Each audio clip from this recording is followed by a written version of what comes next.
পুজো হয়ে গেছে সন্ধেবেলা, এখন প্রায় বাজে দেখুন 9টা না, সরি 8:40। এখন যাচ্ছি ও বাড়ি, সবাই যাচ্ছি, আমি যাচ্ছি, মা যাচ্ছি, বাবা যাচ্ছি, বোন, দাদা, বৌদি, মিহু সবাই যাচ্ছি। চলো ও বাড়িতে গিয়ে তোমাদের ঠাকুর দেখাবো আর কী ভোগ হয়েছে সেটা দেখাবো। এখন প্রচণ্ড দেরি হয়ে গেছে, চলো বেরোই।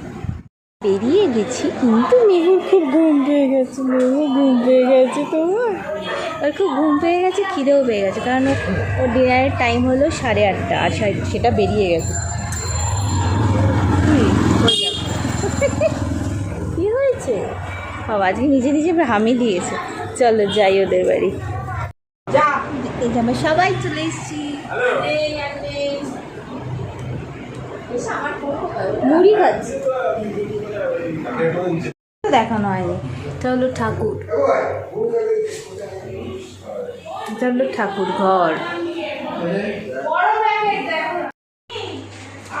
যে পোলাও, আলুর দম, এবার সব শেষ হয়ে গেছে। পনির, এখানে মিষ্টি আছে, চাটনি আছে, এগুলো বাড়া হয়েছে কারণ সবাইকে দেবে। বলো।